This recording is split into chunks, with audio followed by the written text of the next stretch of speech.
Bromel Reaction. Welcome to my channel. At may panibago na naman tayo ngayong reaction video mga idol. Ito po ang pangalan po ng YouTube channel ng may-ari na video na ito ay Kay Hiwaga. Ayan po ang pangalan ng YouTube channel na. At siyempre kung bago ka pa lang sa aking channel ay mag-subscribe ka na at palike na rin ang ating video.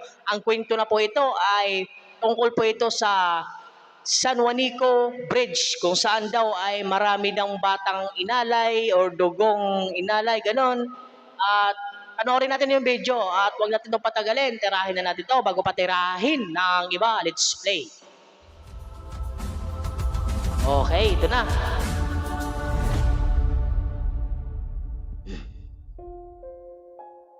Welcome back mga kaibigan at sa bidyong ito ay pag-uusapan natin ang nakakakilabot na kwento ng San Juanico Bridge. San Juanico Bridge. Na pinaniniwalaang nabuo sa pamamagitan ng pag-alay ng dugo ng mga bata sa pundasyon nito. Okay. Pero bagong lahat, kung gusto niyo ng ganitong klaseng mga video, ay siguraduhin mag-subscribe sa aking YouTube channel. At i-ring mo na rin ang notification. Ganun din sa akin mga idol ha, pa-subscribe at pa-like na rin ng ating video. Para reaction video sa aking mga video. Ayan. Dahil araw-araw tayong nag-a-upload. Okay. Simulan na natin ang ating kwento. May nagpatugtog sa kapitbahay, baka makapiret ako nito. Lakas ng tugtog nila. Uy, nakaka-creepy naman ah. Ang tunog. Ito yung tulay na ito ay ginawa nito ni Marcos. Ito po ay nagdudugtong ng Samar at Leyte. Kaya ngayon tinawag na siya na Samar Leyte. Ayan. Nakakaalam, ang tulay na to ay parte ng Pan-Philippine Highway at located sa Santa Rita, Leyte na kung saan pinagdudugtong nito. Talalora. Ito po ay malapit po ito sa Lawang. Ayun, mga katubig kasi pamilyar sa akin. At Leyte. Sa hindi pala nakatanong dyan mga idol, ako pala ay taga Samar, Northern Samar, San Antonio, Northern Samar. Ang San Juanico Bridge o the Bridge of Love ay isa sa pinakamatibay na tulay dito sa ating mundo. Na nilagpasan na ang napakaraming bagyo at mga sakuna. Nabuo ang tulay noong panahon pa ng Marcos administration. Yon. At ang tulay rin na to mga kaibigan ay ang pinakamahabang tulay sa buong Pilipinas na may sukat na 2,164 meters o 7,100 feet at may taas na 192 sa sa nakakaalam pala, di ba dito tumalon si Dante Barona sa yung stuntman, tumalon dito meters. At kung titignan natin ang tulay, ay para lang itong isang normal at tipikal. Kung titignan natin ang tulay, para lang din tulay. May mga sasakyan, motorista, ay, epekto sa walang ligo. Mapayapa. Ang tanong mga kaibigan, ay ano ang meron sa tulay na to? Di tulay, daanan ng mga sasakyan. Sa isa sa pinakamisteryosong tulay dito sa Pilipinas. Okay. Ang pundasyon ng San Juanico Bridge ay pinaniniwalaang naglalaman ng dugo ng mga bata, particularly mga street children. Okay. At tinawag yung ritual na yun na padugo o blood spilling. Ang padugo mga kaibigan ay isang tradisyon dito sa Pilipinas.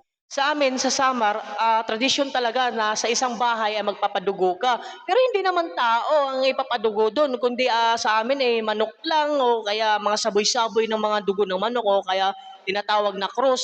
Hindi naman tao, grabe naman. Na nagsimula pa noong panahon dito sa mga pagano o mga pagans na inaalay nila sa mga anito. Okay. Upang bigyan sila ng biyaya at masaganang buhay. At ang ritual na to ay present na bago pa dumating ang Christianity dito sa ating bansa. At mga kaibigan, ginagawa ang ritual na to sa mga construction sites. Halimbawa, bahay, buildings o tulay. Init dito sa kwarto. Ang pag inalayan ito ng dugo ay patitibayin nito ang pundasyon nung nasabing gusali. Okay. Ngayon ay balik tayo sa San Juanico Bridge. Pinaniniwalaan ng mga lokal o mga nakatira doon na ang tulay na to ay punong-puno ng mga kaluluwa. Yun ang At ang sabi. kaluluwa na yun ay ang kaluluwa ng mga bata na di umano ay inalay sa nasabing Tulay. tulay. Mga kaibigan, ang in charge sa pagpapatayo ng tulay na to noong Marcos administration ay walang iba kundi ang first lady nito na si Imelda Ito yung Marcos. ito kwento lang ha. Ito si Imelda ay nagpa-konsulta ito sa manghuhula. Nabanggit din ito sa video na ito na matagal ko na ito na kay Imelda na balitaan sa mga na nagpahula daw siya kung anong pundasyon. Ang sabi ng manghuhula ay kailangan daw ang tulay ay alayan ng buhay o kaya dugo. Tapos ito ay ginawa ni Imelda tapos sa ito to mga idol kwentong na to parang alamat na nung inalay daw yung mga bata, tapos may nakikita daw sirena, nagalit daw ang sirena, at sinumpa si Imelda. Yun ang pagkasabi dito. Sinumpa si Imelda at nalagyan din ng kaliskis ang kanyang hita. Okay? Nabanggit din dito sa video na ito, makikita nyo rin. At ang unang pangalan ng tulay ay The Marcos Bridge. Napagdesisyonan lang itong pangalan ng San Juanico Bridge ni President Ferdinand Marcos noong 1960. Okay. Bago ang proyekto, mga kaibigan, ay lumapit daw itong si Imelda sa isang manghuhula Ito na sinasabi upang ko magpakonsulta at humingi ng payo sa kung ano ang dapat na gawin sa dito. tulay. Ayon sa manghuhula, ay hindi raw matatapos ang construction nito kung walang iaalay na dugo ng mga bata, specifically sa pundasyon ng nasabing tulay. Okay. At dahil dito, mga kaibigan, ay nag-utos si Imelda na ipakidnap ang mga street children ng Samar at Yun. Leyte. At ang dugo ng mga batang nahuli nila ang siyang ihahalo sa pundasyon ng nasabing tulay.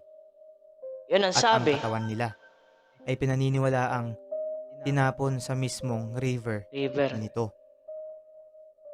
Ayon pa sa kwento, mga kaibigan, ay meron daw sirena o diwata na nakatira. Ito yung sinabi ko kayo ng mga idol kasi ito matagal ko na sa mga kwentong-kwentuhan lang ng mga salit-salit kwento. Nabanggit din dito sa video na ito. San Juanico Bridge. Na noong gabing nangyari ang ritual, or should I say, krimen, ay nasaksihan daw ito ng diwata at nalungkot sa kanyang mga nakita. At dahil dito, nagalit ang diwata at kanyang isinumpa si Imelda Marcos. Sinabi niya, natutubuan ng kaliskis ang mga binti nito at siya ay mangangamoy malansa. At mga kaibigan, tutugma ito sa fashion type ng First Lady. Dahil kung makikita nyo, ay lagi itong nakasuot ng mahabang damit na pinaniniwalaan ng iba na kaya siya nakasuot ng mahabang damit ay dahil tinatakpan niya ang kaliskis na tumubo sa kanyang mga binti na isinumpa ng diwata. At dahil siya ay amoy malansa, ay nahilig siya sa mga pabango. Okay, yan sinasabi ko kanina. Sinabi ko kanina, mga kaibigan, na ang dugo lang ng mga bata ang inalay sa pundasyon ng nasabing tulay. At tinapon ang kanilang mga katawan sa ilog. Kaya lang, matindi ang paniniwala ng mga lokal doon na pati ang katawan mismo ng mga kinidnap na street children ay inihalo sa simento para mas tumibay ang tulay. Ang nakapagtaka pa dito ay noong nagsimula ang construction ng San Juanico Bridge ay nagsimula ring dumami ang mga kaso ng mga batang nawawala sa Leyte. Sa amin din dati, ganun din. Maraming natatakot din dati, kaya yung mga bata doon maaga pa nasa loob na ng bahay. Samar. At katakatakang nang matapos ito makalipas ang 4 na taon na construction ng San Juanico Bridge. At kaibigan, kung tagaron ka o may pagkakataong madaan ka sa tulay na to at naniniwala ka sa kwentong to, ay hindi ba't nakakakilabot at nakakapanlambot isipin na ang dinadaanan ng iyong sasakyan ay mga katawan at dugo ng mga inosenteng bata. At ito rin, na ko sa comment dito, sa isang comment din ng viewers, Sabi niya, ang lolo daw niya, nagkwento daw dati, ay ano daw, isa daw sa mga construction dati dito. Simulat daw bago hanggang natapos. Ang sabi naman ng lolo daw niya, ay wala naman daw inalay na bata or wala naman ding nilagay na dugo sa mga semento. Ang sabi lang daw, ang sabi niyang lolo niya ay talaga daw matibay lang talaga ang pundasyon at hindi naman talaga tinipid sa materyales. Yan, ayan ang pagkasabi, kaya nasabing matibay. Pero mga kaibigan, ayon sa spot.ph, ang kwentong to ay hindi totoo. No, di ba? Ayon sa kanila, na kung sino man ang may gawa ng kwentong to, ay gusto lamang takutin ang mga bata na huwag magpagala-gala ng gabi sa mga kalsada. Kasi makulit dati ang mga bata eh. Yun. O di kaya'y may issue sa construction nito. Yun. O may galit sa Marcos administration. Dahil nga ang kwentong to ay umusbong noong Marcos era. Okay. Ikaw kaibigan, nakapunta ka na ba sa San Juanico Bridge? Shout out. At naniniwala ka rin ba sa kwentong to? I-comment mo sa baba ang iyong sagot at magkakasama natin itong pag-usapan. Ano't ano pa man mga kaibigan ay wala pa ring sino man sa atin ang nakakaalam. Siyempre, wala talagang o hindi. Kaya nga sa atin, ito lang ay isang hiwaga. Yan, ang pangalan niya, Hiwaga, ang pangalan ng YouTube channel niya. At syempre hanggang dito na lang din yung video na ito at dito na lang din tayo at maraming salamat sa inyong panunood at palike na rin ang ating video at pasubscribe na rin ang ating YouTube channel.